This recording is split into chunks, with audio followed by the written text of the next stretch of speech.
आजकल तो देखते हैं हम सदन में बहस होती है तो शोर शराबे के बीच विधानसभा लोकसभा बंद होने के बाद बिल पास हो जाते हैं। कि आज जो लोकसभा और विधानसभाओं की स्थिति है जी कि पहले इन सदनों में लंबी बहस हुआ करती थी और दुर्भाग्य ये है कि जितने दिन तक विधानसभा बैठती है उतने दिन भी चर्चा नहीं होती। विपक्ष केवल हंगामा जानता है। क्योंकि विपक्ष इसके विपरीत आप पे आरोप लगाता है कि पार्टी का कंट्रोल नेताओं पे इतना है।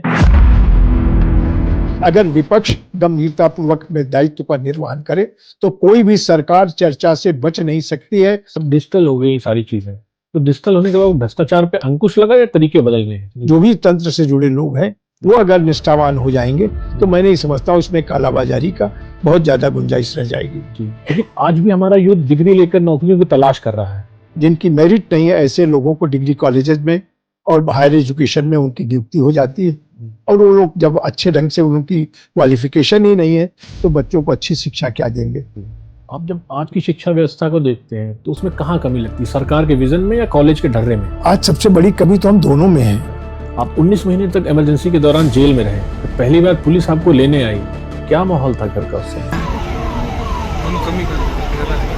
इमरजेंसी का आप जब तक उसे उस समय को नहीं जिए हैं तो उसका अनुमान भी नहीं लगा सकते कितनी प्रताड़ना थी। और उस समय कोई समाचार कहीं से नहीं मिलता था, किसको कहाँ किस जेल में ले गए, किसको किस थाने में ले गए, क्या प्रताड़ना मिली। अगर अशोक वाजपेयी जी इमरजेंसी की जेल ना जाते तो आज इस मुकाम पे अशोक वाजपेयी जी होते। लेकिन इमरजेंसी लगने के कारण जब 1.5 साल जेल में 19 महीने बीतने के बाद बाहर निकला, किसी निजी लाभ के लिए आपने भाजपा ज्वाइन कर ली। समाजवादी पार्टी मुलायम सिंह यादव जी के साथ बनाए थे और जब वही उस पार्टी से विमुख कर दिए गए। तो क्या राजनीति में कोई सच्चा दोस्त है? लंबे समय तक विपक्ष में रहा जी, सत्ता में भी रहा, लेकिन मुझे कभी ऐसा नहीं लगता कि मैं अकेला हूँ। एक वरिष्ठ नेता जब रात में अकेला बैठता है तो क्या याद आता, चुनाव या लोग? जिन्होंने लंबे राजनीतिक जीवन में साथ को निभाया है वो कभी भुलाए नहीं जाते। आज हमारे साथ राजनीति का वो चेहरा मौजूद है जिन्होंने सिर्फ सत्ता नहीं देखी, संघर्ष भी देखा है, जिन्होंने विचारधारा को जिया है, उत्तर प्रदेश की राजनीति को दशकों तक महसूस किया है। आज हमारे साथ हैं उत्तर प्रदेश के पूर्व कैबिनेट मंत्री, राज्यसभा सांसद आदरणीय अशोक वाजपेयी जी। सब बहुत बहुत स्वागत है आपका। नमस्कार सब। आपने पंचायती राज में बड़ा काम किया, बहुत सी पुस्तकें भी लिखी, कई तो आपकी बड़ी फेमस पुस्तक है पंचायती राज के नाम से। 1992 में 73वां संशोधन आया तो उसमें ये लगा कि गाँव में प्रधानों की भूमिका बढ़ जाएगी, लेकिन आज की व्यवस्था को देख के लगता है कि आज भी बीडीओ और सेक्रेटरी प्रधान पे हावी है। देखिए, इसके पीछे एक उद्देश्य था कि जो हमारी लोकतंत्र में हम लोगों की जो कॉन्सेप्ट थी कि 4 पिलर ऑफ स्टेट, जिसे चौखंबा राज कहते हैं, जी जी, उसमें उसमें था कि ग्राम सभा जो लोकतंत्र की सबसे पहली इकाई होगी जी, ग्राम सभा के बाद जिला पंचायत, फिर विधानसभा और उसके बाद लोकसभा। इस तरह से लोकतंत्र के ये 4 स्तंभ होंगे और ये इन स्तंभों के माध्यम से देश का जन लोकतांत्रिक व्यवस्था से जुड़ेगा। लेकिन ये देखा गया कि आज़ादी के बाद हमारी पंचायतों को जितना सक्षम और जितना महत्वपूर्ण उनकी भूमिका होनी चाहिए थी वो नहीं हुई। तो इस पर एक मंथन हुआ, विचार हुआ। इससे पहले कई बार एक अशोक मेहता कमेटी बनी, बलवंत राय मेहता कमेटी बनी कि पंचायतों को कैसे सक्षम किया जाए और पंचायतें कैसे ग्राम विकास में प्रभावशाली भूमिका का निर्वहन कर सकें। लेकिन उसके बाद जब राजीव गांधी प्रधानमंत्री हुए तो इस पर गंभीरता से विचार हुआ और पंचायती राज को कैसे प्रभावशाली बनाया जाए, इस पर बहुत सारी बैठकें हुई, सेमिनार्स हुए, हम लोगों ने उसमें भी हिस्सा लिया। और उसके बाद ये पंचायती राज अधिनियम में एक नए संशोधन ला करके संविधान में 73वां और 74वां संशोधन करके कि हम पंचायती राज को एक संवैधानिक व्यवस्था, उससे पहले संवैधानिक दर्जा नहीं था, राज्य सरकारों पर था कि कभी चुनाव कराएं कभी चुनाव न कराएं। 10-10 साल तक पंचायतों के चुनाव नहीं होते थे क्योंकि संवैधानिक प्रतिबद्धता नहीं थी। लेकिन संविधान का 73वां संशोधन करने के बाद इन पंचायतों को संवैधानिक दर्जा प्राप्त हुआ, संवैधानिक अधिकार कि 5 वर्ष में चुनाव कराना अपरिहार्य होगा और पंचायतों के अधिकार और कर्तव्य भी उसमें निर्धारित किए गए। तो मुझे एक नया क्रांतिकारी परिवर्तन था और ये मेरा रुचि का विषय भी था पंचायती राज। तो मैंने इसको लेकर के जो 73वें संशोधन में कि सभी राज्यों को अपने राज्य में, एक तो दो थे, एक केंद्रीय एक्ट था और एक राज्य का था। केंद्रीय एक्ट तो सबके लिए समान रूप से लागू था, सभी राज्य सरकारों के ऊपर, लेकिन पंचायती राज अधिनियम में राज्य सरकारों ने अपनी स्वेच्छा से बहुत सारे परिवर्तन करके जो स्टेट एक्ट बना उसमें बहुत सारी पंचायती, जो राज्य पंचायती थी, उनको अपना निर्णय लेने का अधिकार था, उन्होंने उस तरह से किया। तो मैंने इसको उस समय अलग अलग राज्यों में पंचायती राज अधिनियम बना, तो अलग अलग भाषाओं में था, कहीं तमिल में, कहीं तेलुगु में, कहीं कन्नड़ में। तो मैंने देशव्यापी दौरा किया क्योंकि उस समय कोई उसका संकलित स्वरूप नहीं था। अलग अलग राज्यों में तत्काल पंचायती राज अधिनियम बना, तो उसको हमने वहाँ जाकर के उसका अंग्रेजी अनुवाद करा के उसको पढ़ करके एक कंपैरेटिव स्टडी की, अलग अलग राज्यों में क्या अंतर है, जो राज्य अधिनियम है उसमें क्या क्या, और उस पर मैंने जो मेरी ये पुस्तक लिखने का जिसका आपने जिक्र किया, पंचायती राज इन इंडिया न्यू थ्रस्ट, ये 2 वॉल्यूम में हमारी किताब आई। पहले वॉल्यूम में हमने राज्यों में जो पंचायती राज अधिनियम राज्यों में बना उसका एक कंपैरेटिव स्टडी किया कि अलग अलग राज्यों में क्या अंतर है, और केंद्रीय पंचायती राज अधिनियम जो था वो सबके लिए समान था। तो मैंने 2 वॉल्यूम में किताब आई, एक वॉल्यूम में राज्यों का और दूसरे में केंद्र की जो केंद्रीय व्यवस्था थी, और उसके बाद पंचायत, फिर तो बाद में तमाम सारी, लेकिन ये पहली पुस्तक थी जो पंचायती राज अधिनियम में संशोधन के बाद पहली पुस्तक आई। और मैं समझता हूँ कि मौलिक रूप से जो पंचायती राज अधिनियम बना तो उसका विस्तृत अध्ययन करके मैंने उसको प्रकाशित किया। हालांकि बाद में बहुत सारा प्रकाशन हुआ, लेकिन प्रारंभिक उद्देश्य यही था कि पंचायती राज व्यवस्था को सबल और सक्षम बनाया जाए। ग्रामीण विकास में पंचायतों की बड़ी भूमिका है, और हमारा देश तो आज से नहीं, आदिकाल से पंचायतों के माध्यम से बड़े बड़े काम होते थे। पुरानी कहावत है कि 5 पंच मिल कीजय काजा, हारे जीते होए न लाजा। तो पंचायतों की कंसेप्ट भारतीय दर्शन में बहुत प्राचीन है, लेकिन आज़ादी के बाद पंचायतों का दर्जा धीरे धीरे बड़ा नगण्य सा होता चला गया, और पंचायतें जो थी वो एक तरीके से प्रभाव शून्य हो गई। लेकिन इस अधिनियम के बनने के बाद पंचायतों को तमाम सारे अधिकार मिले, संवैधानिक दर्जा मिला, और पंचायतों की व्यवस्था संवैधानिक व्यवस्था बनी। और उसके बाद लगातार राज्यों में तब से चुनाव हो रहे हैं, नए नए चुनाव होकर के नए नए प्रतिनिधि आ रहे हैं। पंचायतों में आरक्षण भी आया, महिलाओं के लिए 33% का आरक्षण हुआ।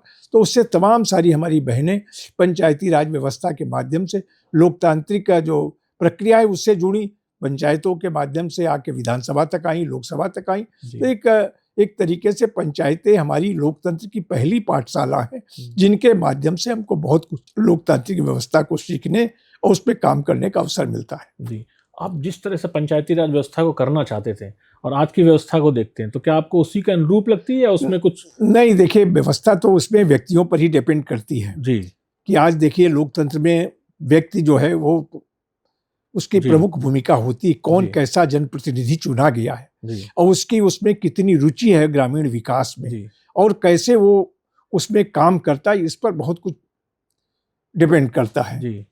इस पर आश्रित रहता है कि व्यक्ति कैसा है। तो बहुत सारे पंचायतों में ऐसे प्रधान आए जिनका दृष्टिकोण बहुत विकासशील था, और उन्होंने पंचायतों के माध्यम से गांव का स्वच्छता का अभियान चलाया, गांव की गलियों को पक्का किया, गांव में स्वच्छ शौचालय बनाए, पेयजल की व्यवस्था की, गांव के कोई पार्क इत्यादि विकसित किए। ये सारी व्यवस्था जहां उत्साही ग्राम प्रधान था या जहाँ की पंचायतें सक्रिय थी, उन्होंने बहुत सारा विकास का काम किया।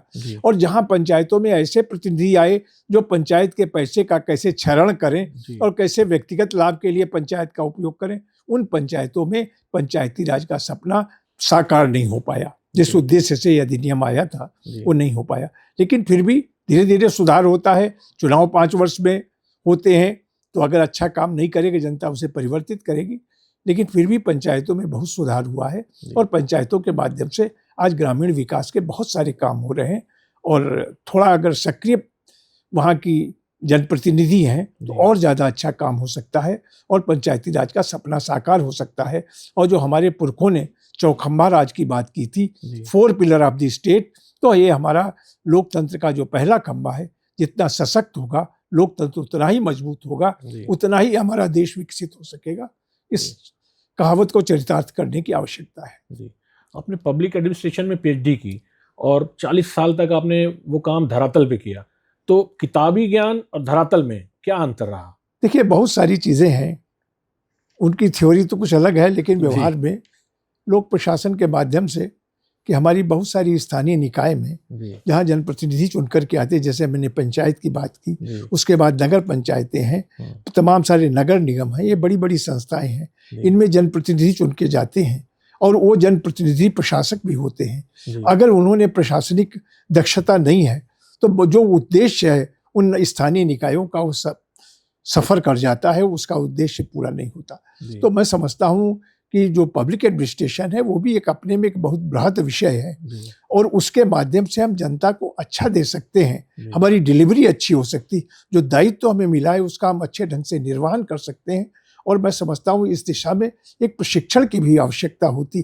केवल चुनाव में बहुमत के आधार पर हम चुनाव तो जीत सकते हैं, लेकिन हमको उसकी पूरी जानकारी हो जाएगी, ये कैसे संभव होगा? तो इसके लिए अगर प्रशिक्षण, और इसका ये प्रयास भी किया गया कि राज्य सरकारों में कि जो हमारे स्थानीय निकायों में जो जनप्रतिनिधि चुन करके आते हैं और जो कि प्रशासनिक अधिकारी भी होते हैं, उनका विधिवत प्रशिक्षण हो, और प्रशिक्षण कराया भी गया। लेकिन जो लोग प्रशिक्षण में गंभीरतापूर्वक भाग लेते हैं तो वो तो उसका लाभ उठाते हैं, लेकिन जो केवल औपचारिकता में हाजिरी लगा करके चले आते हैं, क्योंकि जनप्रतिनिधि हैं, उन पर बहुत कुछ बंधन नहीं लगाया जा सकता।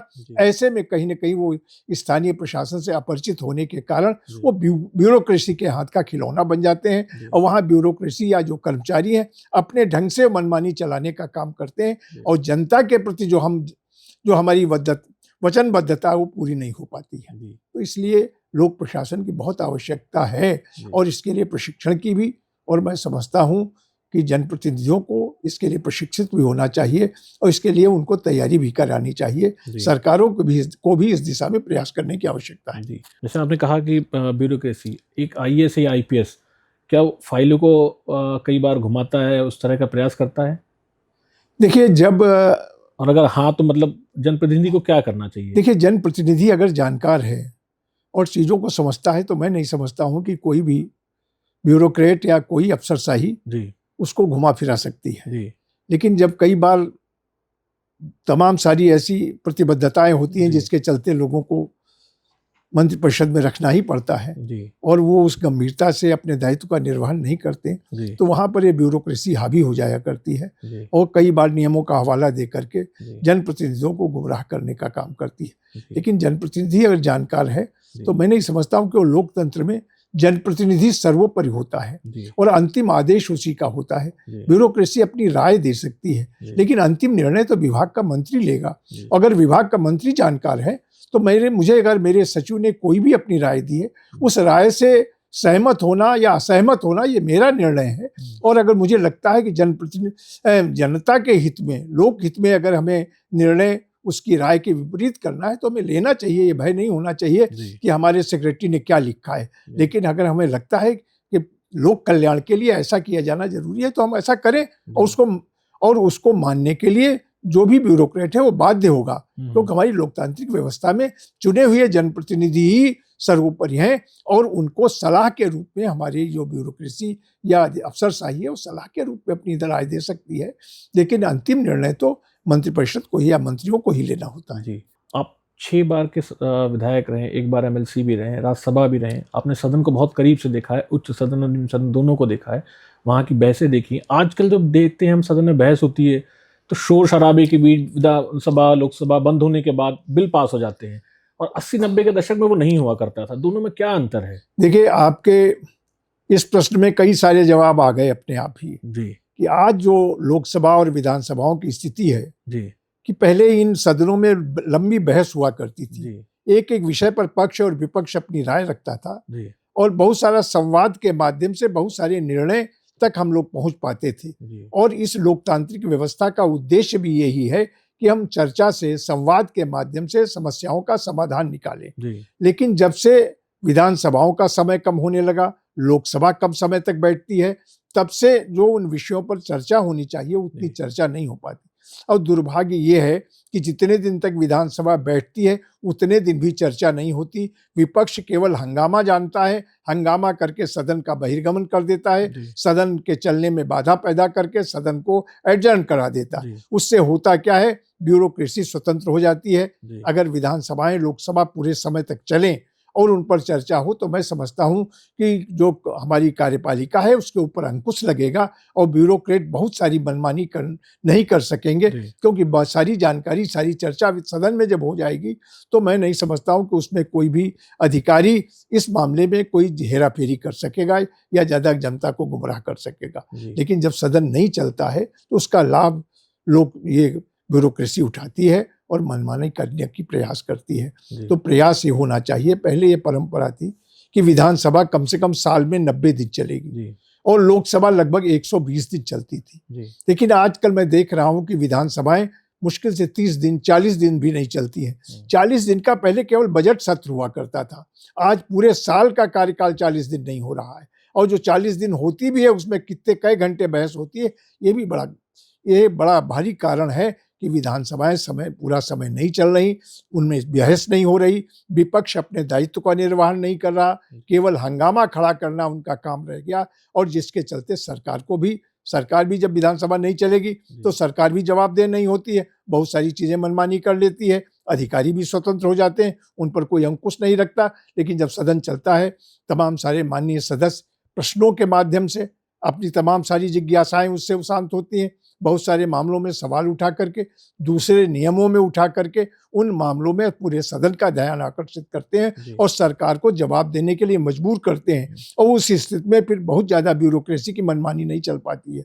लेकिन जब सदन नहीं चलता है तो इन सबसे वंचित हो जाता है देश भी और प्रदेश भी, तो इससे अधिकारियों की मनमानी का मौका मिलता है।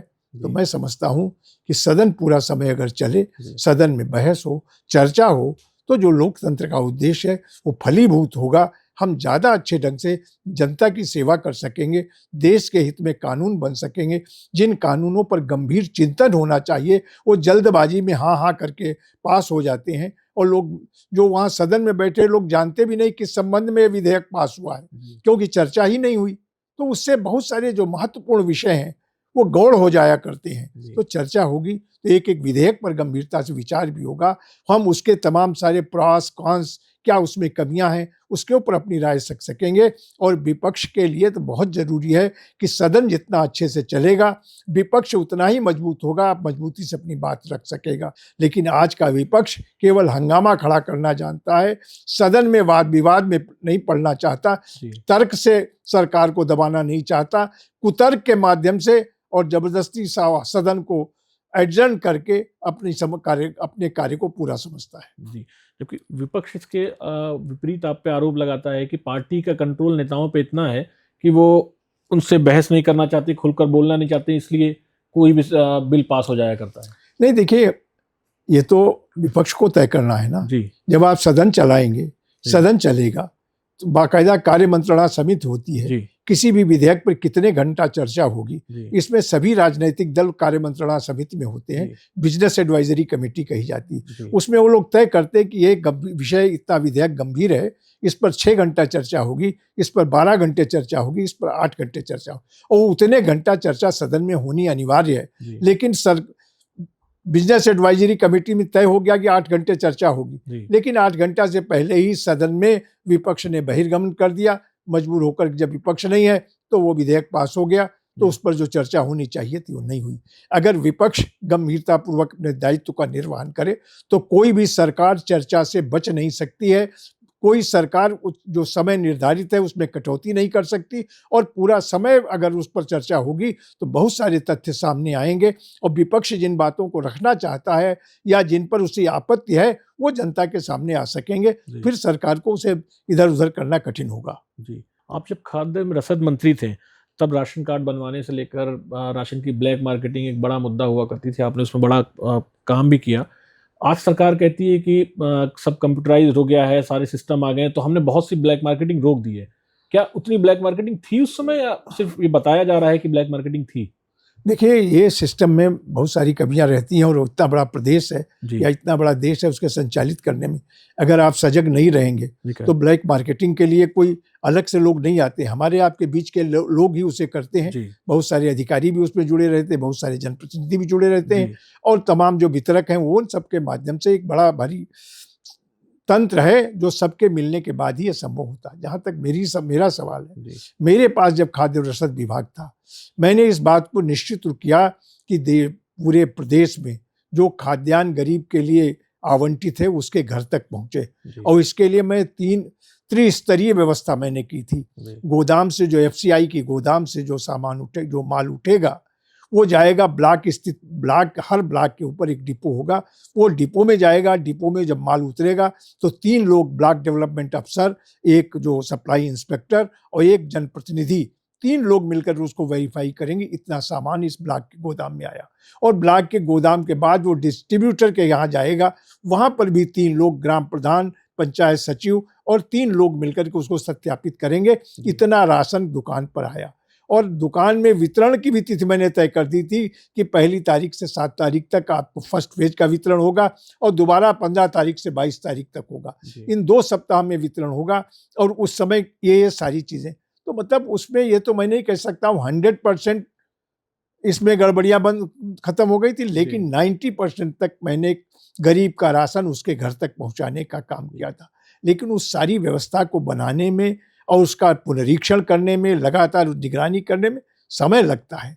और अगर आपकी नीयत साफ है तो मैं ये नहीं मानता हूँ कि इन चोर बाजारियों को मौका मिलेगा, उनके ऊपर अंकुश लगाया जा सकता है, लेकिन सरकार इसके ऊपर प्रतिबद्ध हो। मेरे पास विभाग था, उत्तर प्रदेश सारे बड़े लोग, जितने बड़े विधायक, बड़े नेता, सबके राइस मिलते। और होता क्या था, जो चावल आता था वितरण के लिए, वो चावल वहीं से दुकान पर जैसे ही वापस हो जाता था और आकर के दोबारा पैक होकर के फिर वो FCI की गोदाम में पहुंच जाता था। तो उसकी रिसाइकिलिंग होती थी, बजाय किसान का धान खरीद कर उसकी हलिंग करके चावल जो आता था FCI में, उसके बजाय वो जो वितरण के लिए चावल गया था, वो चावल वितरित होकर के वापस होकर के फिर आ गया FCI की गोदाम, उसे रिसाइकिलिंग कहते थे। मैंने उसको भी रोकने का काम किया, क्योंकि इतने बड़े लोग उसमें जुड़े हुए थे कि उन पर कोई अंकुश लगाने में हिम्मत नहीं करता था। लेकिन मैंने हर एक ट्रक का एक लाट माना जाता था कि एक ट्रक पे जो आया उसका टैग कैसा होगा, ये भी मैंने निर्धारित कर दिया था कि एक जो ट्रक का लाट लगेगा तो वो उसका जो टैगिंग होगी वो इस कलर की होगी। तो उसमें भी रिसाइकिलिंग 100% उस समय बंद हो गई थी। और स्थिति हुई थी उत्तर प्रदेश के जितने राइस मिल थे उन सबके लिए भी एक स्वर्णिम अवसर आया था कि उन लोगों ने किसानों का धान खरीद कर बड़े पैमाने पे चावल बनाकर FCI को दिया, जिससे उनकी भी कमाई हुई और हमारा जो भी रिसाइकिलिंग थी रुकी, चोर बाजारी रुकी। लेकिन एक एक चीज को देखना पड़ता था, क्योंकि इतना बड़ा रैकेट है, इसमें इतने सारे बिचौलिए हैं, इतने सारे लोग हैं, उनसे मुक्ति पा करके आप जब पूरी निष्ठा से लगेंगे तभी हो सकता। लेकिन मैं कह सकता हूँ मेरे कार्यकाल में कम से कम चोर बाजारी हुई, ज़्यादा से ज़्यादा जनता को के लिए जो योजनाएं थी उनका लाभ जनता तक पहुंचा। उत्तर प्रदेश की राइस मिलर्स की भी स्थिति बहुत अच्छी हुई, प्रदेश के किसानों को भी समय पर उनके खाद्यान्न का भुगतान हुआ, चोर बाजारी पे अंकुश लगा, लेकिन उसके लिए बहुत मेहनत करनी पड़ी। जी, आज डिजिटल हो गई सारी चीज़ें, तो डिजिटल होने के बाद भ्रष्टाचार पे अंकुश लगा या तरीके बदल गए हैं? नहीं, अंकुश भी लगा है, लेकिन अगर उसको देखिए व्यक्तियों पे डिपेंड करता है। अगर सही ढंग से उसका पालन हो, बाकी अगर वहाँ गड़बड़ी करने वाले तो हमारे ही लोग होते हैं जी। अगर वो गड़बड़ी करें तो हर व्यवस्था में कहीं ना कहीं कमी, लूप होल मिल जाते हैं। लेकिन इस नए युग में निश्चित रूप से इससे एक काफी कुछ अंकुश लगने की लगा है। और अगर इसको फुल प्रूफ बनाना है तो हमको भी निष्ठापूर्वक काम करना होगा। जो भी तंत्र से जुड़े लोग हैं वो अगर निष्ठावान हो जाएंगे तो मैं नहीं समझता हूँ इसमें कालाबाजारी का बहुत ज्यादा गुंजाइश रह जाएगी। जी, आप शिक्षा मंत्री थे और शिक्षा के लिए आपने बहुत काम किया, एजुकेशन सिस्टम यूपी में बहुत बदला आपने, लेकिन आज भी हमारा यूथ डिग्री लेकर नौकरियों की तलाश कर रहा है। देखिए, मैं बहुत अर्ली एज में जी शिक्षा मंत्री बन गया था जी, उच्च शिक्षा मंत्री जी। मैंने मुख्यमंत्री जी से कहा भी आपने मुझे शिक्षा मंत्री क्यों बनाया, कि इससे पहले मैं विश्वविद्यालय की छात्र राजनीति में जी तमाम सारे आंदोलनों से जुड़ता था और आज मुझे ही आपने शिक्षा मंत्री बना दिया है और उच्च शिक्षा का जी। अरे उन्होंने कहा मुझे ही तो ट्रायल है, पहले तुम समस्याएं पैदा करते थे, अब समस्याओं का समाधान करना है, ये देखना है जी। लेकिन मैंने अपने समय में जो शिक्षा में जिस तरह की चीजें शिकायतें उस समय आती थी कि शिक्षकों के चयन में बहुत बड़ी गड़बड़ी होती और बहुत सारे प्रभावशाली लोग मनमाने ढंग से जो जिनकी मेरिट नहीं है ऐसे लोगों को डिग्री कॉलेजेस में और हायर एजुकेशन में उनकी नियुक्ति हो जाती है और वो लोग जब अच्छे ढंग से उनकी क्वालिफिकेशन ही नहीं है तो बच्चों को अच्छी शिक्षा क्या देंगे। एक आम शिकायत थी उस समय। जब मेरे सामने ये विषय आए तो मैंने मुख्यमंत्री से आग्रह किया। मैंने कहा शिक्षकों के चयन को लेकर बड़ा स्टिग्मा है और इस पर बड़ी चर्चा होती है कि बड़ा भ्रष्टाचार है। हालांकि उस समय भ्रष्टाचार आज के पैमाने में अगर देखा जाए तो बहुत कम था, लेकिन उस समय भी इसको लेकर के लोगों में बड़ी चर्चा थी कि शिक्षकों का चयन बहुत ही स्तरहीन हो रहा है। तो मैंने मुख्यमंत्री से बात की, उनका क्या करना चाहिए। मैंने कहा मेरा मन है कि इसके ऊपर शिक्षा आयोग बने, उच्च शिक्षा सेवा आयोग, और जिसके माध्यम से अच्छे लोग हों और चयन होकर के शिक्षक जो है इन कॉलेजों में भेजे जाएं। तो ठीक, तो मैं इस पर हायर एजुकेशन सर्विस कमीशन का बिल ले आया 1978 में। विधानसभा में हमारा बहुमत था, विधानसभा में ये विधेयक पास हो गया। उच्च शिक्षा सेवा आयोग अधिनियम हमने उत्तर प्रदेश विधानसभा से पास करा लिया, लेकिन विधान परिषद तो एक दिन में नहीं। विधान परिषद में बहुमत था शिक्षक नेताओं का, ग्रेजुएट कॉन्स्टिट्यूएंसी के लोगों का, कांग्रेस के लोगों का, क्योंकि जनता पार्टी तुरंत बनी थी। तो विधान परिषद में तो अपनी संख्या बढ़ाने में 6 साल लग जाता है, तब जाकर के नंबर आता है। विधानसभा में तो चुनाव हुए, जिसका बहुमत हो गया उसका बहुमत, लेकिन राज्यसभा और विधान परिषद में तो समय लगता है कि हर 2 साल बाद 1/3 रिटायर होंगे, तब नए आएंगे। इस तरीके के 3 बार जब रिटायर होंगे तब जाके आपकी संख्या हो पाए। तो हमारे सामने वो कठिनाई थी कि विधान परिषद में वो विधेयक, तमाम बड़े बड़े नेता थे उस समय, शिक्षक नेता मानधाता सिंह थे, बाद में MP हुए, ओम प्रकाश शर्मा थे, हरिकिशन अवस्थी जी थे जो 36 साल तक विधान परिषद के सदस्य रहे, ग्रेजुएट कॉन्स्टिट्यूएंसी, और तमाम सारे शिक्षक नेता थे। उनका बोलबाला चलता था, शिक्षा में वो जो चाहते थे होता था। लेकिन मैं एकदम युवा था और मेरे मन में कुछ करने के, तो मैंने कहा ये तो नहीं चलेगा। लेकिन फिर भी इन शिक्षक नेताओं ने, कांग्रेस के नेताओं, इन लोगों ने, उनका बहुमत था, इन्होंने हमारा उस विधेयक को वहां पास नहीं होने दिया, और बहुमत के आधार पर हुआ कि इसको जो है सेलेक्ट कमेटी में, प्रवर समिति में भेज दिया जाए, और प्रवर समिति इस पर विचार करके 2 महीना में अपनी रिपोर्ट प्रस्तुत करे। दुर्भाग्य था कि प्रवर समिति को सौंप दिया गया, क्योंकि बहुमत का निर्णय था, और वो 2 महीना क्या उस पर समय लगा, और तब तक हमारी सरकार को इंदिरा गांधी ने गिरा दिया। वो दिल्ली में आ चुकी थी और हमारी सरकार भंग हो गई, और वो विधेयक फिर खटाई में पड़ गया। उसके बाद उस विधेयक को आने में 10 साल का समय लग गया आते आते, और 88 में कहीं जाकर के वो लागू हो सका। जो काम उस समय होना चाहिए था, शिक्षकों के चयन की दिशा में एक बहुत बड़ा निर्णय था। बाद में सरकार ने इसको महसूस किया कि इसको होने से निश्चित रूप से शिक्षकों की गुणवत्ता में अंतर आएगा। फिर बाद में तो इसको माध्यमिक शिक्षा में भी लाया गया कि माध्यमिक शिक्षा सेवा आयोग भी बना, लेकिन उस समय इसकी पहल मैंने की थी, और मैं समझता हूँ देश में ये पहला ऐसा अधिनियम था जो शिक्षकों के चयन के लिए आज़ादी के बाद बना था, और जिसकी अगुवाई मैंने की थी। उच्च शिक्षा में भी ये प्रयास रहा, स्तरीय शिक्षा हो। हमने तमाम वाइस चांसलर का, उस समय इतनी यूनिवर्सिटीज़ नहीं थी, आज तो सैकड़ों की संख्या में विश्वविद्यालय उत्तर प्रदेश में बन गए, निजी क्षेत्र में न जाने कितने विश्वविद्यालय बन गए, लेकिन उस समय जो सीमित विश्वविद्यालय थे। लेकिन वहाँ के कुलपतियों को बुलाकर उनसे बैठ करके उच्च शिक्षा की गुणवत्ता को कैसे सुधारा जा सकता है, उच्च शिक्षा शोधपरक कैसे हो सकती, इन विषयों पर विस्तार से चर्चा करके उस समय जो भी सुधार हो सकते थे उनको करने का मैंने प्रयास किया, और प्रयास था कि उत्तर प्रदेश की उच्च शिक्षा अच्छी हो। पहली बार मेरे पास उच्च शिक्षा का दायित्व था, लेकिन दोबारा जब मुझे शिक्षा मंत्री में बना तब उसमें संपूर्ण शिक्षा थी, और उस समय मेरा प्रयास रहा कि हम शिक्षा को नीचे से ऊपर तक कैसे सुधार सकें। और मैंने, आपको ताज्जुब होगा कि मैंने जो उत्तर प्रदेश की ढीली ढाली शिक्षा व्यवस्था थी उसको कैसे चुस्त दुरुस्त किया जाए, कैसे एक्टिवेट किया जाए, कैसे विद्यालयों में विद्यार्थियों की रुचि बढ़े, शिक्षक भी आए, विद्यालयों का रखरखाव अच्छा हो।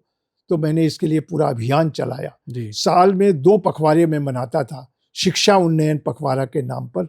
एक मैं अगस्त में मनाता था, 15 अगस्त से शुरू होता था। उस पखवाड़े में विद्यालयों का रखरखाव, बच्चों की भर्ती, ये सारी चीज़ें।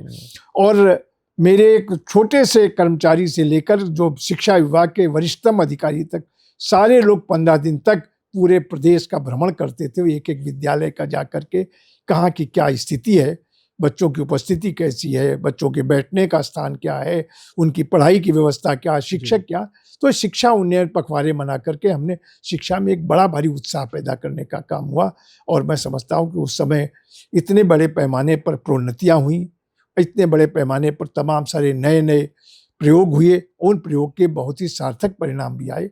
लेकिन आप जानते हैं कि लोकतंत्र में अब तो स्थायी सरकारें हैं, लेकिन वो दौर था जब साल 1.5 साल में सरकार गिर जाती थी, नई सरकार आ जाती थी और सारा किया कराया फिर मिट्टी में मिल जाता था। तो वो सारी चीज़ों का शिकार हुआ। लेकिन अगर 5 वर्ष तक वो व्यवस्था ठीक से संचालित होती तो ये उत्तर प्रदेश की शिक्षा में एक बड़ा परिवर्तन उसी समय आया होता, ऐसा मुझे विश्वास है। क्योंकि जो प्रयास मैंने किए थे उसके सार्थक परिणाम आए थे। और आज भी लोग, क्योंकि ये बात मैं बता रहा हूँ 89 में जब जनता दल की सरकार बनी थी तब से, और 91 में सरकार चली गई, 1.5 साल सरकार रही, लेकिन आज भी जो उस काल के लोग अधिकारी हैं या शिक्षक हैं वो कहते हैं कि वो शिक्षा विभाग का एक अद्वितीय समय था जिस समय इतना काम हुआ। तो अपने मुंह से तारीफ की बात नहीं, लेकिन जब आप जो जिम्मेदारी मिलती है उसके प्रति अगर निष्ठावान है और गंभीरता से आप चाहते हैं कि इसमें सुधार हो तो सुधार जरूर होगा।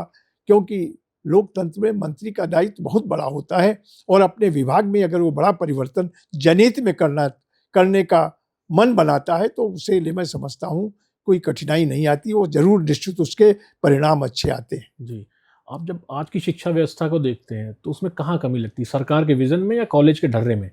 देखिए, आज सबसे बड़ी कमी तो हम दोनों में है जी।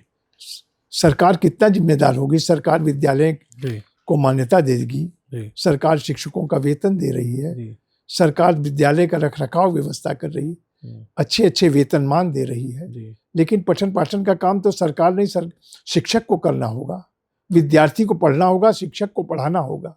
आज दोनों की रुचियां कम हो रही हैं। विद्यार्थी क्लास नहीं जाना चाहता और शिक्षक को भी एक बहाना मिल जाता कि विद्यार्थी नहीं तो हम पढ़ाएं क्या।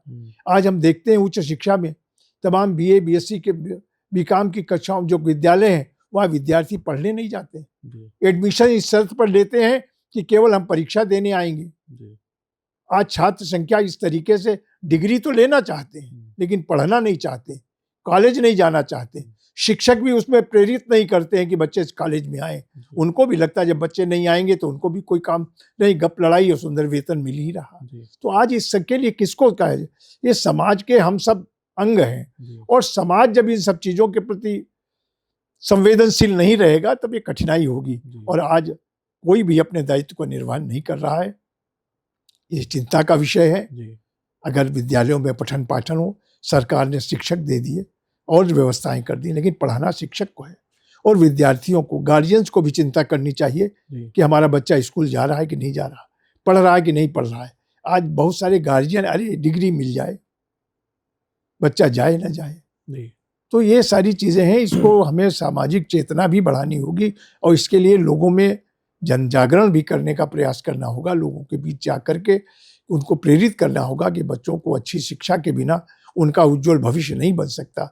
जब तक शिक्षा अच्छी नहीं होगी तब किसी भी प्रतिस्पर्धा में वो आगे नहीं आ सकते। और जो बच्चे होनहार हैं वही आज सब जगह कम्पीट कर रहे हैं और अच्छी अच्छी जगहों पे जा रहे हैं। अधिकांश जो बच्चे हैं जिन्होंने शुरू से अपने कैरियर की चिंता नहीं की, पढ़ाई पे ध्यान नहीं दिया, आज वो डिग्री लेने के बाद भी मारे मारे घूम रहे हैं, कहीं कोई रोजगार नहीं। तो रोजगार के लिए आप में प्रतिभा भी विकसित करनी होगी और वो बिना शिक्षा के नहीं हो सकती, तो उसका भी प्रयास करने की आवश्यकता है।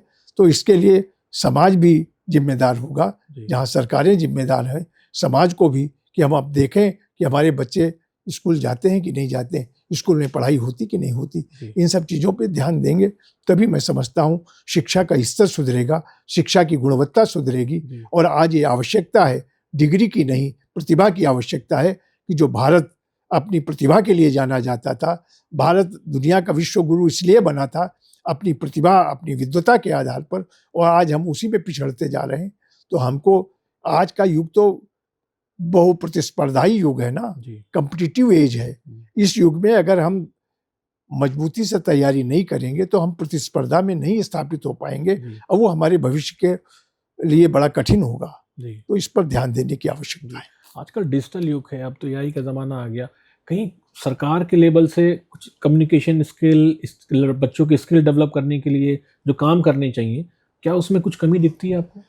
नहीं, देखिए, स्किल डेवलपमेंट के लिए भी तमाम सारे कोर्सेज चल रहे हैं। सरकार ने तमाम सारे ITIs खोल रखे हैं, तमाम सारे पॉलिटेक्निक हैं और उसके अलावा भी अलग अलग इंस्टीट्यूशंस के माध्यम से स्किल डेवलपमेंट के प्रयास किए जा रहे हैं। लेकिन आज स्थिति है कि ITI खाली पड़े हैं, पॉलिटेक्निक में लोग एडमिशन नहीं ले रहे हैं। और इन सब चीज़ों के पीछे जब आपको प्रशिक्षण के अवसर हैं स्किल डेवलपमेंट के, तो उसमें जाना चाहिए। लेकिन हमें नौकरी चाहिए, हमें कुछ करना न पड़े। ये भी बच्चों को, कम से कम जो बच्चे ज़्यादा नहीं पढ़ रहे हैं हाई स्कूल वगैरह, तो उनको स्किल डेवलपमेंट की दिशा में ITI वगैरह में प्रवेश लेकर के उनको कम से कम किसी ट्रेड में इतनी महारत हो ताकि वो कम अपने पैरों पर खड़े हो सकें, किसी उद्योग धंधे का हिस्सा बन करके अपने परिवार का भी भरण पोषण कर सके और अपना भी अच्छा जीवन जी सके। तो इसके लिए प्रयास भी करना चाहिए। स्किल डेवलपमेंट की दिशा में सरकार का भी निरंतर प्रयास है और औद्योगिक प्रतिष्ठान भी इस दिशा में काम कर रहे हैं कि अगर उनको अच्छे स्किल डेवलपमेंट बच्चों में हो तो उनको अच्छे मैन पावर मिलती है, उससे उनका विकास भी होता है और काम में उनके गति आती है।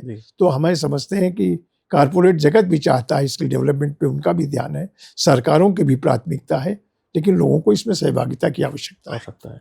आप 19 महीने तक इमरजेंसी के दौरान जेल में रहे, जब पहली बार पुलिस आपको लेने आई तो क्या माहौल था घर का उस समय? देखिए, उस समय का युग तो बिल्कुल अलग था, एकदम ऐसा भय का माहौल था। नहीं लगता था कि एक इमरजेंसी का आप जब तक उसे उस समय को नहीं जिए हैं तो उसका अनुमान भी नहीं लगा सकते कितनी प्रताड़ना थी।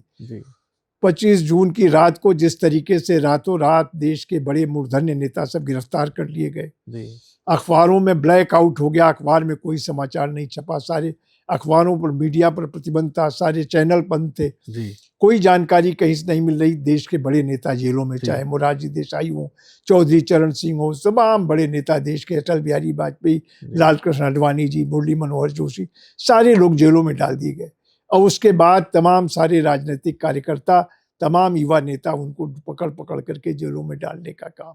और उस समय कोई समाचार कहीं से नहीं मिलता था, किसको कहाँ किस जेल में ले गए, किसको किस थाने में ले गए, क्या प्रताड़ना मिली।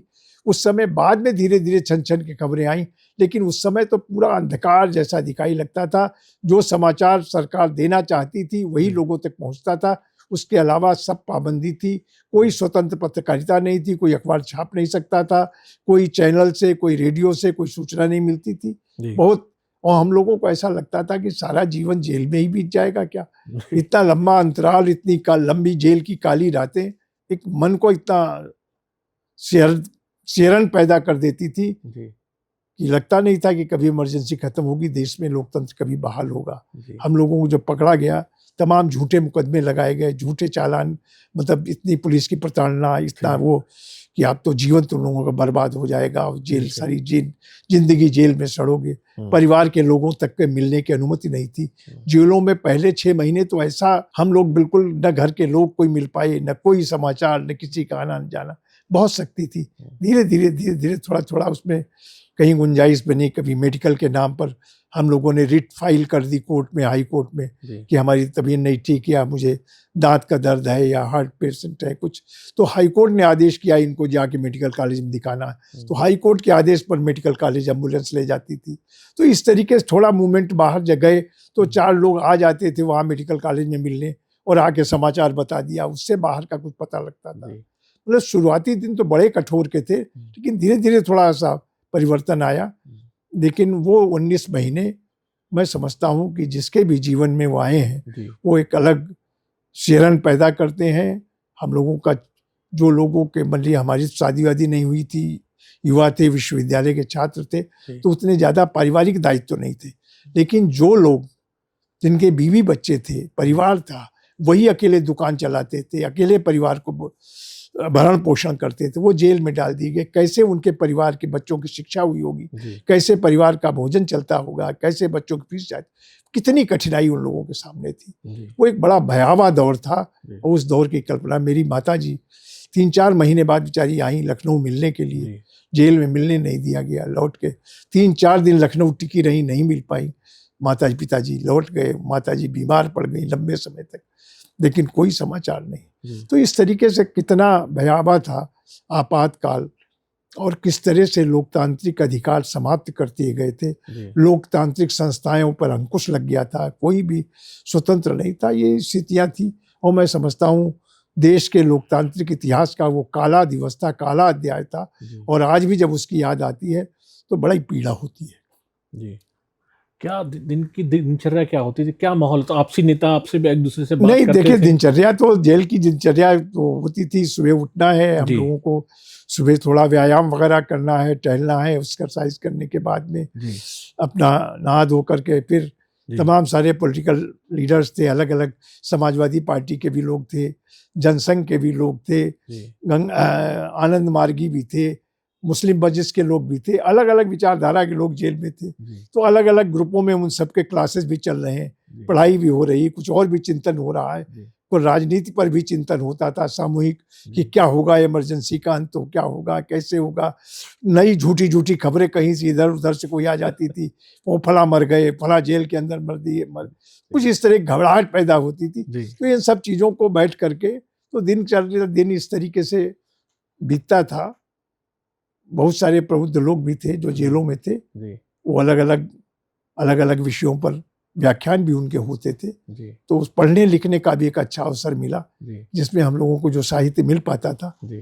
धीरे धीरे थोड़े दिन तो बड़ी कठिनाई रही, लेकिन बाद में साहित्य इत्यादि आने लगा, जी। तो उसे पढ़ने लिखने का भी एक अच्छा अवसर मिला। जी। क्योंकि हम जेल के बाहर जा नहीं सकते थे, जेल में कोई दूसरा काम नहीं था, जी। तो यही करना था। जी। तो एक तरीके से बौद्धिक विकास का भी एक अवसर मिला। जी। बहुत कुछ वहाँ जो हमारे वरिष्ठ जन थे उनसे सीखने को भी बहुत कुछ मिला, राजनीतिक विचारधारा से भी जुड़ने का अवसर मिला, जी। अलग अलग विचारधाराओं को भी समझने का अवसर मिला कि जनसंघ के लोग थे, जनसंघ की विचारधारा भी, समाजवादियों की विचारधारा और साम्यवादियों की विचार, क्योंकि सभी तरह के लोग जेल में थे। जी। तो उन सबसे मिलकर के उन विचारधाराओं को, उन तमाम उनके लोगों को समझने का, और एक तरीके से जो बाद में जनता पार्टी बनी, जेल उसमें एक बड़ी भूमिका थी।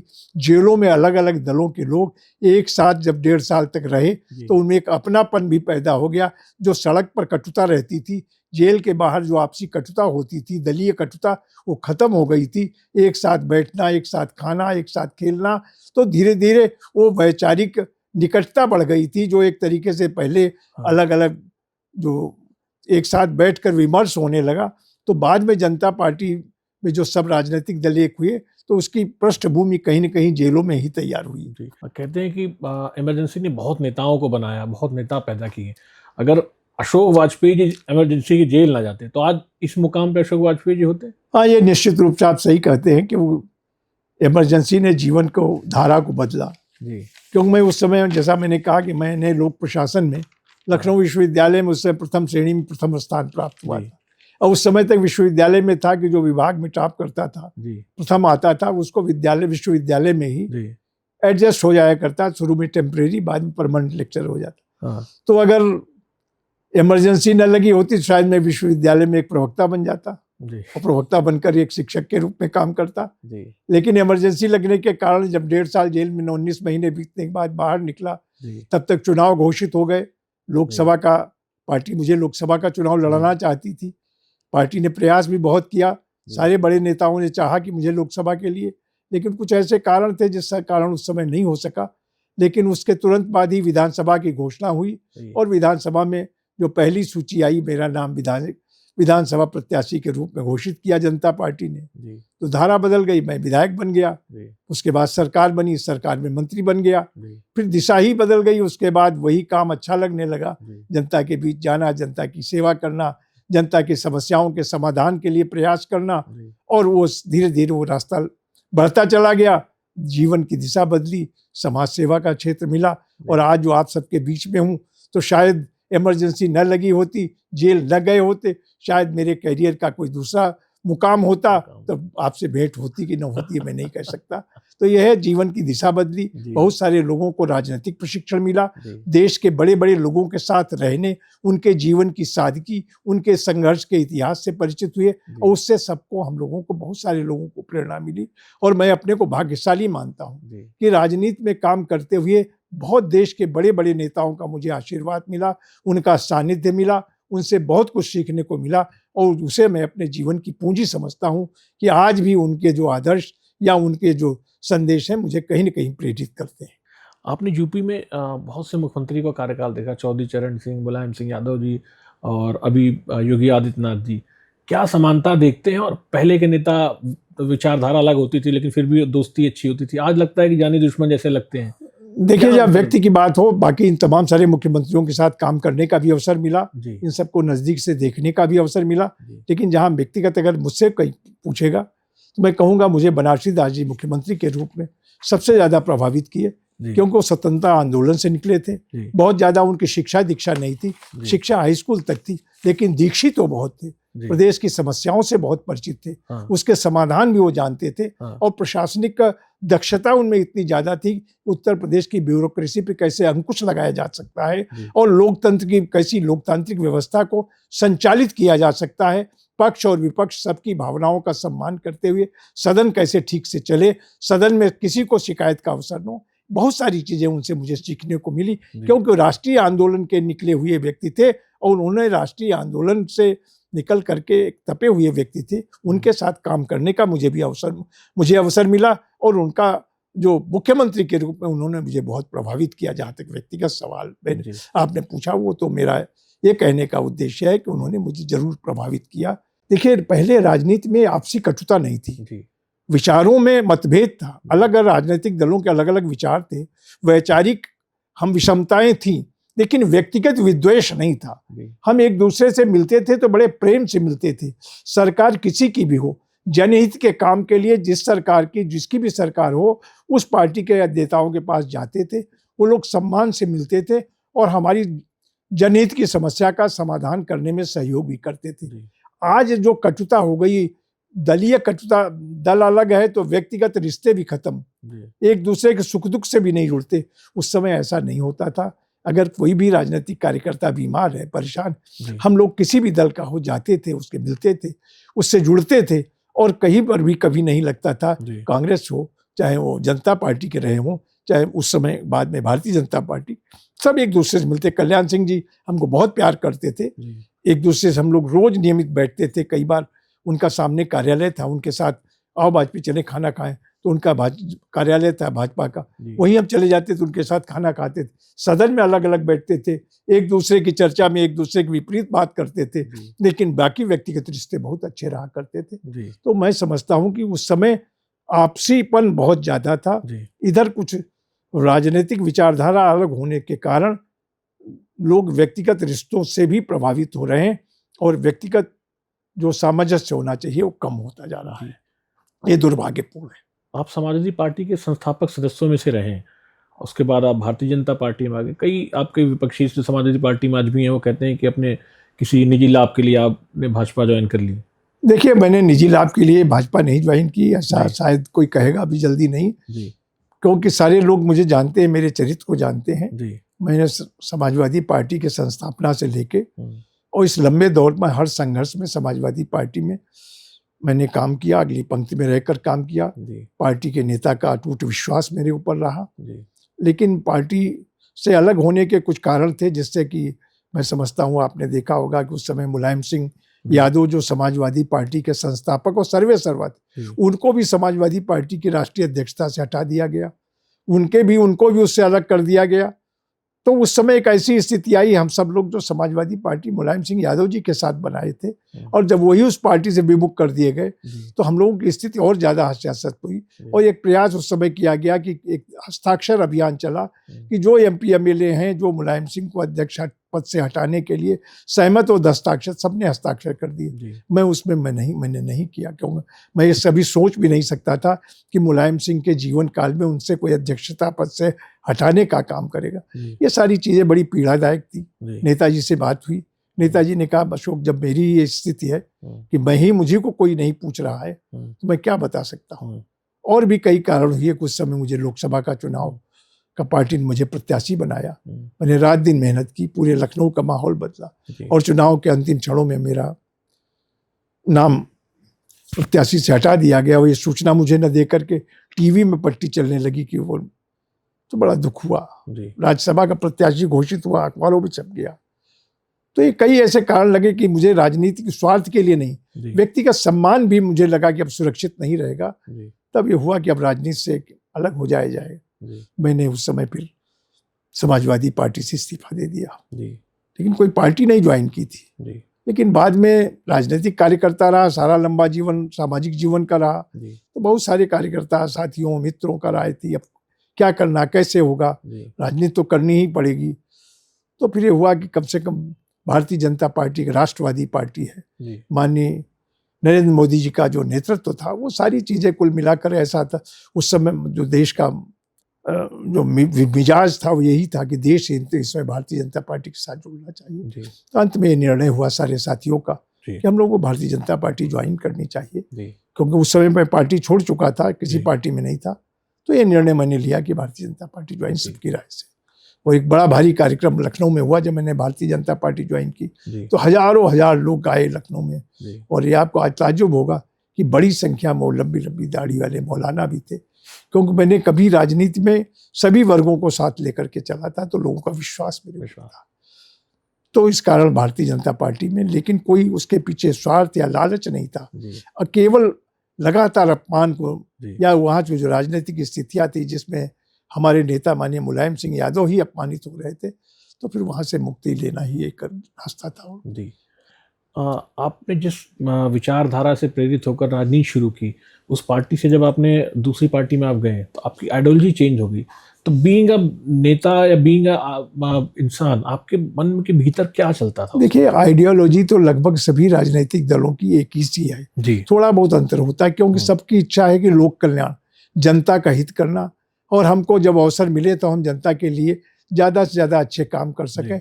मुख्य उद्देश्य सभी राजनीतिक दलों का यही होता है। किसको अवसर मिलता है, किसको नहीं मिलता। जिनको अवसर मिल जाता है उनको कुछ अपने जो प्रतिबद्धताओं पे काम करने का अवसर मिल जाता है, जिनको नहीं मिलता वो बेचारे विचारधारा उनकी लोग नहीं समझ पाते। तो वैचारिक कोई बहुत बड़ा अंतर नहीं था दोनों इन पार्टियों में। वैचारिक तो लोकतांत्रिक पार्टियां सभी लगभग एक विचारधारा से मिलती जुलती ही हैं। थोड़ा बहुत आर्थिक नीति में परिवर्तन हो सकता है, लेकिन ऐसा कुछ नहीं था। मुझे लंबे समय से जब जनता पार्टी बनी, मैं तो जनता पार्टी में था। जनता पार्टी टूटी, लोक दल बना, लोक दल टूटा, जनता दल बना, जनता दल टूटा, सचपा बनी। तो ये सारी पार्टियां अपने टूटती बिखरती रहीं और आखिर एक मुकाम पर आकर के तब समाजवादी पार्टी बनी। जनता दल टूटने के बाद, जनता पार्टी टूटने के बाद भारतीय जनता पार्टी बनी। तो हम लोगों ने तो उसमें भी काम किया। प्रारंभिक जीवन तो मेरा विद्यार्थी परिषद से प्रारंभ हुआ।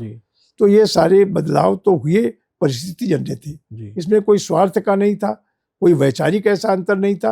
विचारधारा में देखिए, इसमें तो कोई नहीं रोक सकता, ये तो विचारधारा सबकी होगी कि हम ईमानदारी से जनता की सेवा करेंगे।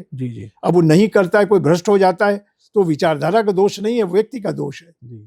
सभी भी पार्टी, किसी भी राजनीतिक दल की विचारधारा अगर आप उठा के देखें तो हम लोग तो उन प्रतिबद्धताओं से बंधे थे। तो आज भी मैं निष्ठापूर्वक सामाजिक जीवन जीने का काम करता हूँ, और मैं समझता हूँ वही मेरी विचारधारा है, वही किसी भी दल की विचारधारा। मैंने भारतीय जनता पार्टी में रह करके भी पूरी निष्ठापूर्वक जनता की सेवा की है, पार्टी के नीति और सिद्धांतों का पालन किया है, और पार्टी के नीति सिद्धांत भी यही सिखाते हैं कि हमने जनता का, जिस जनता ने हमको विश्वास सौंपा है, उसके विश्वास पे हमें खरे उतरना है। जी, जब कैबिनेट मीटिंग्स होती है तो मंत्रियों और बाकी लोगों के बीच कभी कभी वाद विवाद या बहस भी हो जाती है, तो उसका कोई आधार है या जो मुख्यमंत्री ने कह दिया उसी को सच मान लिया? नहीं, देखिए, अलग अलग अंतर होता है कि किस तरीके कैबिनेट है। कैबिनेट में कई बार जब अच्छे और भारी भरकम लोग होते हैं तो कैबिनेट में पूरी चर्चा होती है, और अगर किसी विषय पर किसी भी कैबिनेट सदस्य को आपत्ति है तो उसको पूरी बात, वो अपनी बात रखता है, और अगर मुख्यमंत्री उसके बाद कोई उसका समुचित उत्तर देते हैं, समाधान करते हैं। अगर कोई आपत्ति है तो उस पर दोबारा कैबिनेट में डिफर हो जाता है, दूसरे दिन उस पर और विस्तृत जानकारी के साथ वो विषय लाया जाता है, और जब लगता है कि जनहित में आवश्यक है तो कैबिनेट उसे पास करती है। ऐसा नहीं, लेकिन कई बार कैबिनेट में अगर सारे लोग ऐसे हैं कि जो मुख्यमंत्री की खुशी नाखुशी देख करके ही अपना मत व्यक्त करते हैं, उनके लिए तो जरूर कठिनाई होती है जब वो, लेकिन संभवतः और स्वाभाविक रूप से अगर कई ज़्यादातर विषय ऐसे होते हैं जो पहले से विभागीय मंत्रियों के माध्यम से ही जाते हैं कि अगर हमारे विभाग का कोई विषय है तो हमने जब उसको प्रस्तावित किया है तो वो कैबिनेट में जाएगा। किसी और मंत्री के विभाग का कोई विषय है तो वो विषय आते हैं, ज़्यादातर जो विभागों से संबंधित होते हैं उस पर आम राय होती है। अगर कोई ऐसा एक आध विषय ऐसा आता है जिस पर मत भिन्नता होती है तो उस पर भी विचार बैठ करके विचार हो जाता है, या बाद में दोबारा समाधान होकर के उसका फिर रिवाइज होकर के विधेयक आ जाता है, विषय आ जाता है, तो उस पर निर्णय हो जाता है। कोई ऐसा व्यवधान नहीं होता है। जी, आपने बहुत लंबा अरसा राजनीति को दिया, लगभग 40 वर्ष से ज़्यादा।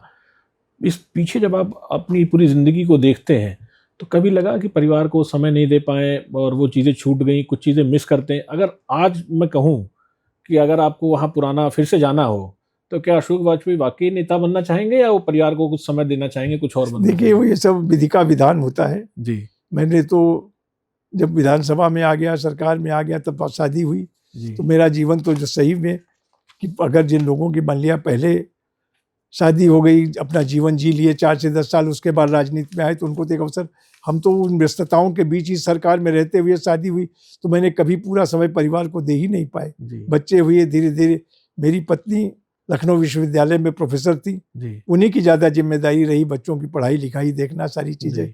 और कभी जो मुझसे कहा गया उस काम को मैंने कर, लेकिन जो न्याय पूरा होना चाहिए परिवार के साथ वो नहीं कर पाया। इस बात का जरूर मलाल है, लेकिन वही संतुष्टि है कि मैंने वो समय एक परिवार तक सीमित न करके हजारों परिवारों तक जोड़ा और कम से कम उनके कहीं न कहीं आंसू पोंछने का काम किया। वो संतुष्टि जरूर मिलती है। उस गरीब इलाके में जिसका मैं प्रतिनिधित्व करता था, वहाँ तमाम सारी शिक्षण संस्थाएं खड़ी की, तमाम सारे विद्यालय बनाए, नवोदय विद्यालय से लेके बड़ी बड़ी महाविद्यालय, डिग्री कॉलेज, गवर्नमेंट संस्थाएं, तमाम रोजगार के संसाधन, कहीं 3-3 चीनी मिल लगाई। तो मुझे लगता है कि उससे बहुत सारे एक परिवार की बजाय एक बड़े परिवार के लोगों का कल्याण हुआ।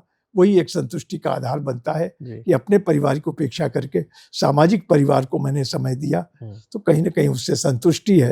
लेकिन परिवार के साथ तो अन्याय है, उसे कहने में तो संकोच नहीं। एक नेता के पास जब पद रहता है तो हजारों लाख लोग उसके पीछे आते हैं, घर पे मिलने आते हैं।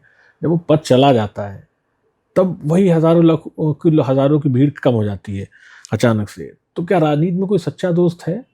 नहीं, देखिए, ये बात आपकी अब बहुत हद तक सही है।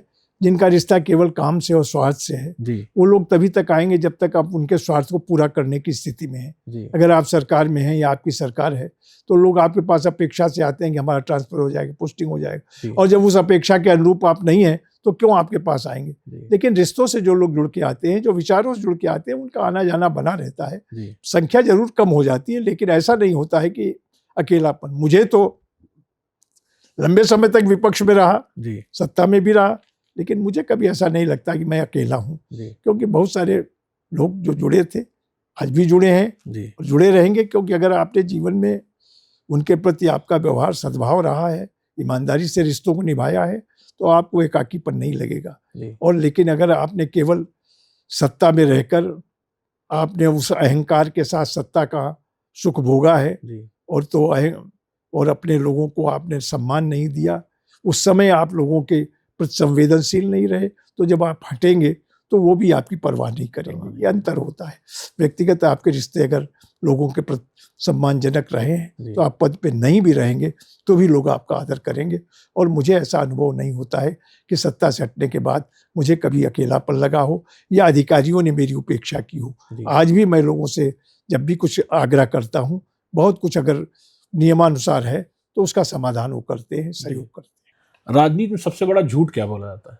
देखिए, राजनीति में लोगों को झूठे आश्वासन नहीं देने चाहिए।